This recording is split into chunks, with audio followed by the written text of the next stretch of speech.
May isang youth camp na nag-instruct sa mga campers na they should pray when they wake up each morning. So, may isang youth, pagising niya, nag-pray siya. Ganito ang prayer niya. Our Father who art in heaven. Then may narinig siya. Yes? Tumingin-tingin siya. Then, nag-pray ulit siya. Our Father who art in heaven. Yes? Narinig niya ulit. Then he said, do not interrupt me. I'm praying. But you called me. Called you? No, I did not call you. I'm praying. Our Father who art in heaven. There you did it again. Did what? Called me. You said, our Father who art in heaven.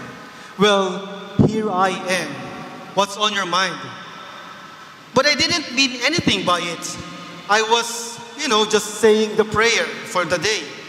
I always say the Lord's Prayer. It makes me feel good, kind of like fulfilling a duty.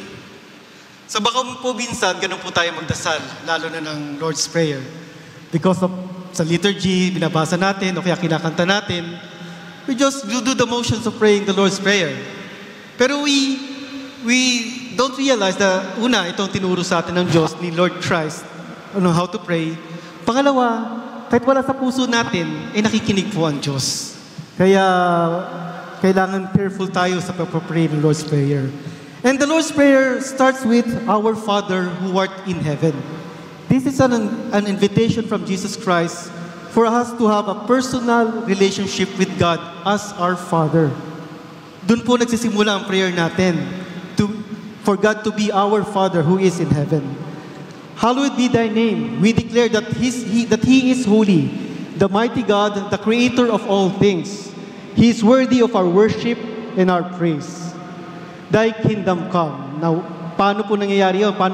How will His kingdom come to us? It is made visible through the continuous work of the Holy Spirit, especially in the work of His church and His people. His kingdom come in the work of His church and His people.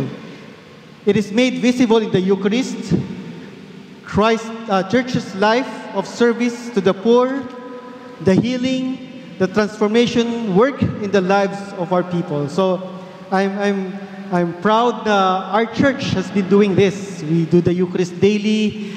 We minister to the poor.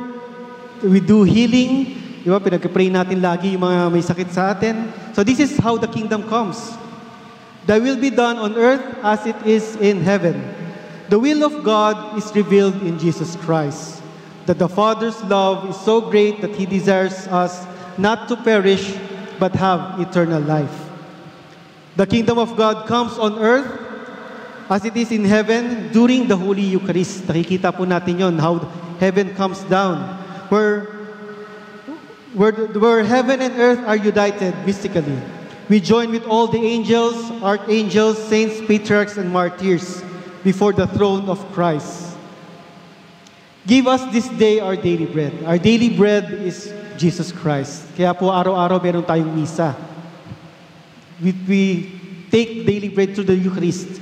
Available po lagi si Christ sa Eucharist every day dito sa church natin. Christ alone fulfills our hunger and quenches our thirst. And forgive our trespasses as we forgive those who trespass against us. Our trespasses refers to our sins against God and our neighbor, which we ask for forgiveness. And we too should also forgive others also. And lead us not into temptation. These are circumstances which are in danger of losing our faith or denying Christ. Here we ask God to grant us grace to see sin and mercifully encourages us to make the right decision, not to turn away from Christ. So every day we ask God that for His grace, na we turn away from sin, na hindi natin pipiliin ang buhay ng kasalanan. And we ask God's mercy and grace for that. But deliver us from all evil, to deliver us from the deceitfulness of the devil, which may draw us away from God and from one another. And we end it by Amen. So be it. This is a formal and accepting.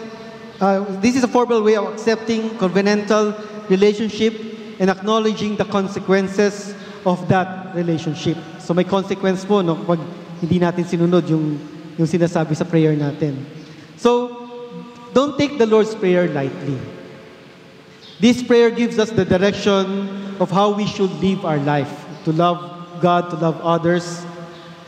This gives us a picture of our relationship with God. And this also gives us how God loves us. Ayaw niya tayo mapariwara.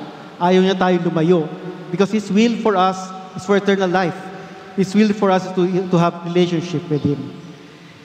In our New Testament reading warns us that to be ready for the coming of the Lord because He may come like a thief on the night. Hindi natin alam kung kailan po siya darating. Kaya we should live life according as a Christian. Hindi pwedeng ngayong Kristiyano ako, bukas hindi muna, sa Sunday na lang ulit. So hindi po pwede. Kailangan araw-araw po, every minute, every hour, every second of our lives, we should live a Christian life. And we are to live a life without sin. And praying the Lord's Prayer with the right hand align us who we are in this kingdom. So importante po, we pray the Lord's Prayer, we appreciate the Lord's Prayer of what God has given us, of what Jesus Christ has given us, a relationship we have in God. Amen.